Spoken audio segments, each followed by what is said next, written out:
আসসালামু আলাইকুম, সবাইকে শুভেচ্ছা জানাচ্ছি। মাসুম মাহবুব দেখছেন ওপেন দাইজ ইউটিউব চ্যানেল এবং মাসুম মাহবুব ফেসবুক পেজ। মাসুম ভাই আমার কমেন্টের উত্তর দেন না কেন? কি প্রশ্ন করেছেন ভাই? বলেন। তারিকুল গাজী, আপনি কোনো প্রশ্ন করেছেন? যেই প্রশ্ন করেননি সেই উত্তর আমি কি করে দেব? দর্শক, অদূত মোল্লা কলকাতার পশ্চিমবঙ্গ থেকে দেখছেন। কলকাতার ভাইদের জন্য সহমর্মিতা। বিজেপি জয়ের কারণে সেখান থেকে আমাদের কাছে যে খবরগুলো আসছে খুব খারাপ লাগছে। আরেক ভাই প্রশ্ন করেছেন, ভাই ইদানিং টাইম মেইনটেইন করে চলেন না কেন? আমরা আপনার জন্য বসে আছি। আপনার জন্য ভালোবাসা। ৫ মিনিট দেরি হয়েছে। ৫ মিনিট দেরি হয়েছে ভাই। মানুষের জীবন তো। চলেন আপনাদেরকে আজকে অনেকগুলো খবর দিব। আজকের ইম্পর্টেন্ট এই লাইভটি হবে খুবই ইম্পর্টেন্ট। বলতে পারি আজকে আপনাদেরকে স্বপ্ন দেখাবো। আপনাদের গল্প শোনাবো এবং একটা নতুন ইসলামী বিশ্বের গল্প শোনাবো। যারা ভিডিওটি দেখবেন তারা অনেক কিছু জানবেন, আর যারা দেখবেন না অনেক কিছু মিস করবেন। ইরান আমেরিকার যুদ্ধ পরিস্থিতিটা এমন একটা দিকে গিয়ে ভিড়েছে, এখন হিসেব করে দাড়িপাল্লাটা ধরলে দুপাশে দেখা যায়, এক পাশে আমেরিকা আর ইসরায়েল, অন্য পাশে ইরান এবং তার মিত্ররা। কিন্তু আমেরিকার পাল্লাটা হালকা হচ্ছে আস্তে আস্তে। সবচেয়ে বড় যে মেসেজ, কাল রাতে আমি আপনাদের লাইভে বলেছিলাম, সৌদি আরব ইরানকে প্রস্তাব দিয়েছে একটি চুক্তির জন্য, নন অ্যাগ্রেশন প্যাক, অর্থাৎ কেউ কাউকে হামলা করবে না, কোনো এগ্রেশন চলবে না তাদের মধ্যে। আর এই চুক্তিটির গভীরে অনেক তথ্য পাওয়া যাচ্ছে। আমি কিছু আরাবিয়ান সোর্সকে কাল রাত থেকে ডিল করলাম। আমার কিছু আন্তর্জাতিক সাংবাদিক বন্ধুরা রয়েছেন যারা বিভিন্ন দেশে কাজ করেন, তাদের সাথে আমি কালকে অনেক রাত পর্যন্ত এটা নিয়ে আলোচনা করেছি যে সৌদি আরবের এই আলোচনাটা ইরানের প্রাপ্তি কি, ইরান কিভাবে এটাকে ডিল করবে বা হ্যান্ডেল করবে, এখানে আমেরিকা ইসরায়েলের আগামীর ভবিষ্যৎ কি হতে পারে, সবগুলো বিষয়ে আমি তাদের সাথে আলোচনা করে যে তথ্যগুলো পেয়েছি আমি আমার লাইভে আজকে সেগুলো আপনাদের জানাবো। আমি শুরুতে একটি কথা বলি, যারা আমার ভিডিওগুলো একদম ফুল কপি করে তাদের চ্যানেলে আপলোড করেন এবং আমার ছবি ব্যবহার করছেন তাদের চ্যানেলে, একদম আমার নামে আমার ছবি দিয়ে, এটা প্রতারণা।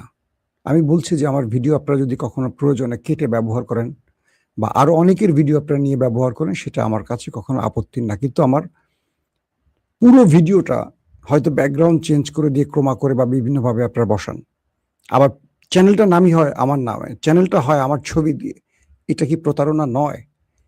এই করে প্রায় 25টি চ্যানেলকে ইতিমধ্যে স্ট্রাইক দিয়ে বন্ধ করেছে আমার অ্যাডমিন টিম। অনেকের দাঁড়িয়ে যাওয়া চ্যানেল। আমার খুব খারাপ লাগে এই কথাটা বলতে, যে আপনারা যদি সোশ্যাল মিডিয়াতে কিছু করে চলতে চান, খেতে চান, এখানে আমার আসলে নিজস্ব কোনো আপনাদের বাধা দেওয়ার কিছু নাই। প্রতারণা করবেন না। আমার অ্যাডমিন টিম খুঁজে খুঁজে এই লোকগুলোকে বের করছে, তাদের ইউটিউব এবং ফেসবুকে চ্যানেলগুলো স্ট্রাইকের মধ্যে ফেলছে একটার পর একটা। পরবর্তী তারা যোগাযোগ করছেন, ভাই আমাকে এই যাত্রা ছেড়ে দেন, এটা করেন ওটা করেন। বারবার সতর্ক করার পর যারা কাজটা করছে না তাদের জন্য বলছি, সিরিজ আপনাদের চ্যানেলগুলো হারাবে। এখন 25টা চ্যানেল নিখোঁজ হয়ে গেছে মনে করেন। এই কাজটা করবেন না, কারণ মানুষ আমাকে প্রশ্ন করে, ভাই আপনার চ্যানেল কয়টা? আমি কজনের চ্যানেলের খবর জানি বলেন? আমি তো নিজের কাজ করি, উপায় পাই না। দর্শক, যে বিষয়টি আসছে সেটি হলো, সৌদি আরব ইরানকে এই প্রস্তাবটি দেওয়ার কয়েকটি লক্ষণ আছে, কারণ আছে। ট্রাম্প চীনে বৈঠক করছেন, ইরান চলে গেছে পাকিস্তানে, ভারতে ব্রিক্সের বৈঠক। ইরানের পররাষ্ট্রমন্ত্রী আব্বাস আরাকচি বলছেন, ইরান কাউকে সামরিক ভাষায় জবাব দিতে পছন্দ করে না। ইরান চায় সবার সাথে মিত্রতা, বন্ধুত্ব, কিন্তু ইরানের উপর কেউ আগ্রাসন চালালে বা ইরানের উপর কেউ হামলা করলে ইরান তার ঐতিহাসিক ভূমিকা পালন করে। অর্থাৎ 5 থেকে 6 হাজার বছরের ইরানের যে ইতিহাস, সেই ইতিহাস বলে ইরান সামরিক ক্ষেত্রে কাউকে ছাড় দেয় না, তাতে যা হয় হোক। এবং সেটি 2026-এ এসে আমরা দেখলাম ইরান আমেরিকাকে এবং ইসরায়েলকে কি ভাষায় জবাব দিয়েছে। এখন পর্যন্ত আমেরিকার কাছে সামান্য নতি স্বীকার করেনি, যে দেশটির সুপ্রিম সব লিডার মারা গেছে। একদম মধ্যবর্তী কমান্ডাররা, নেতারা রাষ্ট্রকে ধরে রেখেছে আমেরিকার বিরুদ্ধে। সৌদি আরব, আরব আমিরাত গোপনে ইরানে হামলা করেছে, সেই তথ্য ইরান জেনে গেছে। সৌদি এটার জন্য ইরানের সাথে মধ্যস্থতা করে একটি সমাধানের পথ খুঁজেছে এবং সেটার পথ খুলে দিয়েছে পাকিস্তান। সৌদি আরব পাকিস্তানের সাথে অনেকগুলো বিষয় আলোচনা করেছে ইরানকে বোঝাবার জন্য। সৌদি আরব বলছে তারা ইরানের সাথে একটি চুক্তি করতে চায়, সেটি হবে নন এগ্রেশন প্যাক্ট, একে অপরকে আর আক্রমণ করবে না। যদি আমরা বলি 1979-এ সোভিয়েত ইউরোপ এবং আমেরিকার মধ্যে এরকম একটি চুক্তি হয়েছে। পৃথিবীতে এরকম আরো অনেক চুক্তি আছে। সোভিয়েতের বিরুদ্ধে এই ন্যাটো তৈরি হলো, একটা পর্যায়ে সেই সোভিয়েত চুক্তিও করলো। তো ইরান এবং সৌদি আরব কি চুক্তি করতে পারে না? পারে। এই চুক্তির বাধা ছিল কারা? Israel, America. আরবকে ইরানের বিরুদ্ধে নিরাপত্তা দিতে গালফ কান্ট্রিতে কে এসেছে? আমেরিকা। আমেরিকা এখানে এসে কি করেছে? পেট্রো ডলার কামাই করেছে, আর আরবের কাছে প্রচুর অস্ত্র বিক্রি করেছে। আমেরিকার অর্থনীতির একটি ধাপ হলো অস্ত্র ব্যবসা। আমেরিকা বিভিন্ন দেশকে চাপে ফেলে, হুমকি দেয়, নিজেরাই বিপদে ফেলে, নিজেরাই বিভিন্ন রকম তথ্য দিয়ে হুমকি টুমকি দেখিয়ে বলে তুমি নিরাপত্তাহীনতায় আছো, অস্ত্র কেন। এবং আমেরিকা সেখানে অস্ত্র বিক্রি করে, আবার বহু দেশে যুদ্ধ ছড়িয়ে দিয়ে অস্ত্র বিক্রি করে, এটা সবাই জানেন। আরবদের বোঝালো ইরান তোমাদের জন্য থ্রেট। যেমন কুয়েত যখন দখল করেছিল ইরাক, সাদ্দাম হোসেন, তারপর এই যুদ্ধটা বাঁধালো কারা? এই আমেরিকারা, বুশেরা বাঁধিয়ে বোঝালো ইরাক যেভাবে কুয়েত দখল করেছে, ইরান প্রস্তুতি নিচ্ছে তোমাদের দখলের জন্য। প্রথমে ইরাককে যুদ্ধে নামালো আমেরিকা। এক মার্কিন সাংবাদিকের ইন্টারভিউ আপনারা দেখেছেন, এটা অনেক আগের কথা। তারপর ইরাককে যুদ্ধে নামালো কে? আমেরিকা। এরপর আস্তে করে মইটা কেড়ে নিল আমেরিকা, নিয়ে আরবদের কাছে গিয়ে আমেরিকা কি বলল? দেখো ইরাক বা সাদ্দাম কিভাবে কুয়েত দখল করে ফেললো এক রাতের অন্ধকারে, এরপর তোমাদের দখল করে ফেলবে ইরান, ইরাক বা ইরান প্রস্তুতি নিচ্ছে। তারপর সে যুদ্ধে জড়ালো কে? আমেরিকা। পুরো আরব, বাংলাদেশে জড়ালো সে যুদ্ধে। আমেরিকার নেতৃত্বে পুরো মুসলিম দেশগুলো আসলো, একটা লড়াই হলো, ইরাক পরাজিত হয়ে আবার ভেগে চলে গেল ইরাক কুয়েত ছেড়ে। এই হিস্ট্রি তো সবাই জানেন। এরপর আরবকে একে একে করে ট্যাবলেট খাওয়ালো মার্কিন যুক্তরাষ্ট্র যে তোমাদের জন্য শুধু ইরাক নয়, আরো বড় হুমকি হবে ইরান। তাহলে কি করতে হবে? তোমরা আমাদের ঘাঁটি দাও। প্রথম সৌদির বাদশারা কেউ আমেরিকাকে ঘাঁটি দিল না, একে একে করে যারাই আসছেন কেউ ঘাঁটি দিল না আমেরিকাকে। কিন্তু শেষে এক দুর্বল আরবের বাদশাহ, যিনি পশ্চিমা ধাঁচের, তিনি দিয়ে দিলেন সেই ঘাঁটি। ধারণা করছি তার নাম আজিজ হতে পারে। এর আগে ফয়সালের কাছে চাওয়া হয়েছে, ফয়সাল দেয়নি। তো এর পরবর্তী এই আরবে বসে আরবের তেল চুষছে, আরবের কাছে অর্থ বিক্রি করছে এবং আরবের টাকায় আমেরিকা তরতর করে তার অর্থনীতি উপরে উঠালো। এই হলো ধরেন সূত্রের একটা গল্প। ইরান আরবকে বোঝাচ্ছে যে তোমার জন্য আমি থ্রেট না, কিন্তু আরব বিশ্বাস করছে না। তো এই যুদ্ধের পর ইরান যখন আরবের বা গালফ কান্ট্রিতে ব্যাপক ধোলাই চালালো এবং আমেরিকার 16টা সেনা ঘাঁটিকে তছনছ করে দিল, তখন আরব দেখলো হায়, আমি কাকে আমার দেশে এত টাকা দিয়ে পুষছিলাম, যারা আমাকে নিরাপত্তা দিবে কি নিজের নিরাপত্তা দিতে পারছে না। যখন তারা জানলো আমেরিকা ইরানের ধোলাইতে ব্যাপক ক্ষতির মুখে পড়েছে এবং ইরান যেভাবে এতগুলো দেশকে একসাথে টার্গেট করছে, 10 থেকে 12টা দেশকে ঘুরে ঘুরে টার্গেট করে একটা দেশ মারছে, আমেরিকা, ইসরায়েল এবং গালফের দেশগুলো, তখন আরব বুঝতে পারছে যে তাদেরকে একটা ফেক নিরাপত্তা দিয়ে রেখেছিল আমেরিকা। এরপর তারা পাকিস্তানে শরণাপন্ন হয়। এই প্রস্তাবগুলো আসে। প্রথমে তারা গোপনে হিটও করে এই আরব, সৌদি আরব এবং আরব আমিরাত। একটা পর্যায়ে পাকিস্তানের মধ্যস্থতায় ইরানের কাছে প্রস্তাব আসে, ইরান এই প্রস্তাব অ্যাকসেপ্ট করে। ইরান এই অপেক্ষাটাই ছিল। ইরান সৌদিকে দুটো শর্ত দিয়েছে। এক, তোমার সাথে আমার নিরাপত্তা চুক্তি হবে, কিন্তু তোমার দেশ ব্যবহার করে আমার দেশে যেন কেউ হামলা করতে না পারে, নাম্বার 1। এখন তোমাকে আরেকটা চুক্তি মনে রাখতে হবে, তুমি তো আমার ভয়ে আমেরিকাকে ঘাঁটি দিয়েছো তোমার দেশে, তাই তো? আমার সাথে তোমার চুক্তি হয়ে গেলে আমেরিকার কি কোনো প্রয়োজন আছে?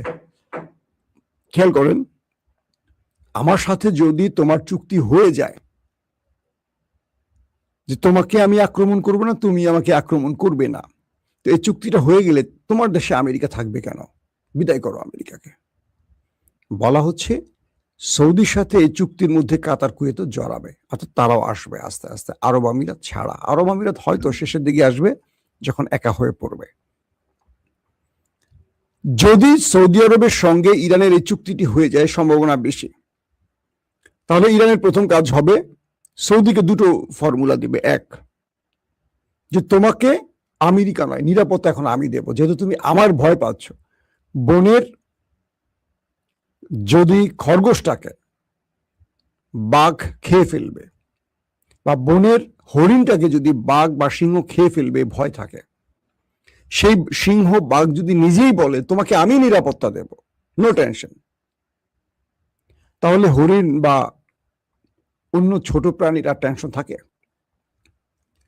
তোমার সাথে আমি চুক্তি করব, তোমাকে আমি নিরাপত্তা দেব, প্রয়োজনে অস্ত্র দিব, পুরো আরবকে আমি ঢেকে রাখবো, তুমি আমেরিকাকে আর এখানে রাখবা না, কারণ আমেরিকা যতক্ষণ থাকবে তোমাকে আমি নিরাপত্তা দিতে পারবো না। আমেরিকাই ফলস ফ্ল্যাগ অপারেশন করবে, আমেরিকা বিভিন্ন উল্টাপাল্টা করে তোমার সাথে আমাকে লাগাবে, তোমার সাথে আমার এই চুক্তি স্থায়ী হতে দেবে না, কারণ ওদের স্বার্থ নষ্ট হবে, নাম্বার ওয়ান।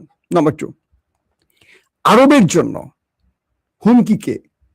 আরবের জন্য দুটো দেশ হুমকি, এক ইরান, এক ইসরায়েল, দুই ই। বলা হচ্ছে এই যুদ্ধের পর আমেরিকা গালফকে ছেড়ে যেভাবে ইসরায়েলকে বাঁচাবার জন্য তার সকল প্রতিরক্ষা ব্যবস্থা ব্যবহার করেছে, আরব এটুকু বুঝে গেছে যে আমেরিকার মূল টার্গেট ইসরায়েলকে রক্ষা করা এবং শক্তিশালী করা।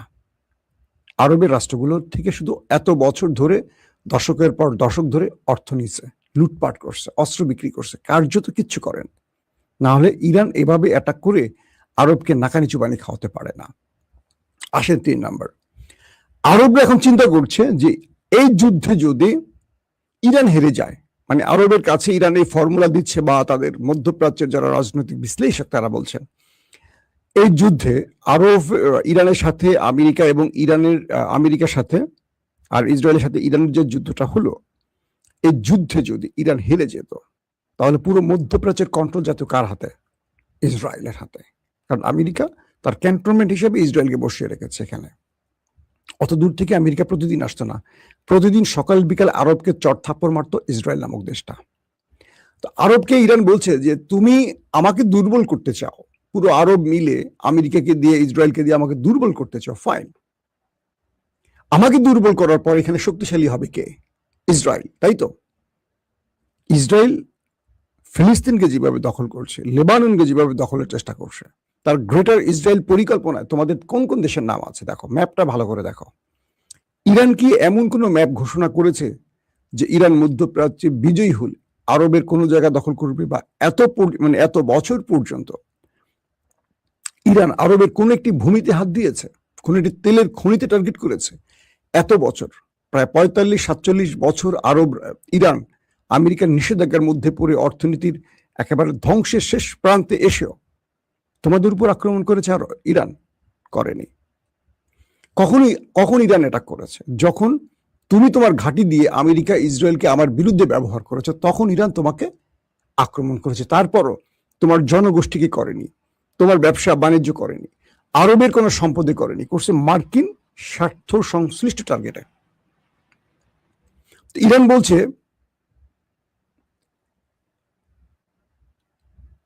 আপনার ভিডিও অন্য চ্যানেল দেখা যায়, খুবই দুঃখজনক। জি ভাই, এটাই বলছি, ফেক চ্যানেল হয়ে গেছে অনেকগুলো। তো এখন ইরান আরবকে বলছে যে আমি যদি মধ্যপ্রাচ্যে দুর্বল হয়ে যাই, মার্কিন হামলা দুর্বল হয়ে যায়, তোমাকে তো ইসরায়েল গিলে খাবে, আমি তো তোমাকে গিলে খাইনি। তোমাকে জুজুর ভয় দেখিয়ে এই আমেরিকা ইসরায়েলকে এখানে শক্তিশালী করেছে, গেল একটা। এখন তোমার জন্য পথ খোলা কি? তোমার জন্য পথ খোলা হলো তুমি আমার সাথে এগ্রিমেন্ট করো, আমি তোমাকে নিরাপত্তা দিব, গালফ থেকে তোমরা সবাই আমেরিকাকে বের করে দাও, এবং যদি তোমরা এবং আমরা একসাথে হই, আগামী দিন মধ্যপ্রাচ্যে ইসরায়েল গ্রেটার ইসরায়েল বাস্তবায়নের স্বপ্ন আর দেখবে না। তার মানে তোমাদের আরব ভূখণ্ডে ইসরায়েল আর হাত দেওয়ার সাহস করবে না। পুরো গালফ কান্ট্রি থেকে যদি মার্কিন ঘাঁটিগুলো তোমরা সরিয়ে দাও, আমেরিকা আবার 1000 মাইল দূরে ফেরত চলে যাবে। তাহলে ইসরায়েল এখানে বিড়ালের মতো হয়ে থাকবে, একদম আওয়াজ করবে না। এখন তো মার্কিন ঘাঁটি আছে বলে তারা আওয়াজ করে। তো এখন এই ক্ষেত্রে পাকিস্তান কিছু ফর্মুলা নিয়ে কাজ করছে। বলা হচ্ছে যে পাকিস্তান তুরস্কের সাথে, কাতারের সাথে, আরবের সাথে তারা যে এগ্রিমেন্টে যাচ্ছে, একে অপরের উপর হামলা হলে একে অপরের হামলা, ইরান পাকিস্তানকে দিয়ে চাচ্ছে এখানে ইরানকে যুক্ত করতে, এবং ইরান আরবকে বোঝাচ্ছে যে তোমাদের শত্রু আমি নই, ওই ইসরায়েল। তো ইতিমধ্যে কাতারও কিছু ইঙ্গিত দিচ্ছে তারা এই চুক্তিটি করতে পারে। কাতার করলে কুয়েত আসবে, বাহরাইন, ওমান তো চলেই আসবে, আরব আমিরাত ছাড়া আর জর্দান ছাড়া বাকি দেশগুলো আসবে। তবে এই খেলায় যদি তুরস্ক জড়িয়ে যায়, মানে তুরস্ক এসে যায়, যেহেতু ইসরায়েলের টার্গেট তুরস্ক আছে, তাহলে ক্রমান্বয়ে আরব আমিরাত, জর্দানও আসতে বাধ্য। কারণ এই অঞ্চলে দুটো দেশ একা চলতে পারবে না অত দূরের ইসরায়েলের সাথে গোপন যোগাযোগ রেখে। এখন করণীয়টা কি আসলে? আমেরিকা যদি গালফ থেকে বিদায় নেয়, ইসরায়েল বিড়াল, আমেরিকা মরণ। এর কি বলে? ইরান এখানকার সুপার পাওয়ার, এবং এই যুদ্ধে ইরানের সম্ভাবনা বেশি, এখন তারা জয়ের পথে আছে। এখন ইরান তার সবচেয়ে সহনশীল আচরণটা দেখাতে যাচ্ছে, অর্থাৎ আরবকে ইরান বোঝাচ্ছে যে আমি তো দেখো আমেরিকাকে মেরে তক্তা বানাইছি, কিন্তু আমি তোমাদের সাথে লড়তে চাচ্ছি না। তোমরা কে কখন গোপনে আমার দেশে আক্রমণ করছো আমি সব জানি, আমি কিন্তু তোমাকে সেইভাবে প্রতি উত্তর দেইনি। এটা হলো আমাদের ধৈর্য। আর আরবরা বুঝতে পারছে এই জাতিকে হারাতে পারবে না। যে জাতি আমেরিকার মতো পরাশক্তি, ইসরায়েলের মতো আধুনিক প্রযুক্তির দেশকে তোয়াক্কা করেনি, উল্টো তাদেরকেই ঘায়েল করেছে, সেই জাতিকে হারানো যাবে না। তাই ইরানের সাথে আরবের এই চুক্তিটা হতে যাচ্ছে। যদি এটি হয়ে যায়, আপনাদেরকে এইটুকু বলতে পারি, মধ্যপ্রাচ্য থেকে আউট আমেরিকা, এবং গাজা হাতছাড়া হবে ইসরায়েলের। কারণ ইরান যখন এই চুক্তিতে চলে যাবে, ইরান সমস্ত আরবদের নিয়ে গাজা মুক্তের খেলা নামবে, আর সেখানে মাস্টার মাইন্ড এরদোয়ান আছেন, কারণ তিনি অনেক খেলার নেপথ্যে বসে খেলেন। ইরানের মতো যুদ্ধে জড়ান না, তিনি আগে তার টেকনোলজিকে উন্নত করছেন, তিনি জানেন না যুদ্ধ বাজবে, যে কারণে পুরো ইসরায়েলের চারপাশে সবগুলো দেশে তার ঘাঁটি বসাচ্ছেন, সম্পর্ক সৃষ্টি করছেন। কাল রাতে লাইভে বলছি যে ইরান তার দুটো প্রক্সি ইউজ করছে এই যুদ্ধে, ইরাকের আর 3টি প্রক্সি, হিজবুল্লাহ আর হলো হুতি। কিন্তু আমেরিকা, কিন্তু তুরস্ক তার প্রক্সি না, সরাসরি সেনা ঘাঁটি তৈরি করছে সিরিয়াতে, লেবাননে, লিবিয়াতে, সুদানে, সোমালিয়া, খেয়াল করেন মিশরের সাথে সম্পর্ক উন্নয়ন, অর্থাৎ ইসরায়েলের পুরো আশপাশটা তার কন্ট্রোলে নেওয়ার চেষ্টা করছে, যাতে করে আগামী দিন এই জাল থেকেই প্রক্সি না, নিজের সেনাবাহিনীকে ব্যবহার করতে পারেন তুরস্ক। এখন তুরস্ক এবং ইরানের মধ্যে যে দূরত্বগুলো আছে এগুলো গোছাতে হবে। এটারও ভূমিকা পালন করতে পারে পাকিস্তান, কারণ পাকিস্তানের সাথে তুরস্কের সবচেয়ে ভালো সম্পর্ক। আসিম মনির যেহেতু একজন ফিল্ড মার্শাল বা সেনাবাহিনীর লোক, পলিটিশিয়ান না, তিনি সেনাবাহিনীর ভাষাটা বোঝেন। এক্ষেত্রে তার সমস্ত পাপ মুছে যাবে তিনি যদি মুসলিম বিশ্বের ঐক্যতা তৈরি করে দিতে পারেন। এখন আপনারা বলেন, আগামী দিনে সৌদি ইরানের এই চুক্তিটি মধ্যপ্রাচ্যে আমাদের আলোর রশ্মি দেখাবে, নাকি শেষ পর্যন্ত ইসরায়েল আবারও সেটাকে ভেস্তে দেবে? কারণ এই চুক্তি কখনো আমেরিকা ইসরায়েল হতে দেবে না।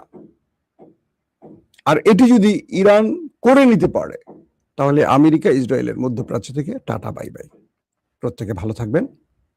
আল্লাহ হাফিজ।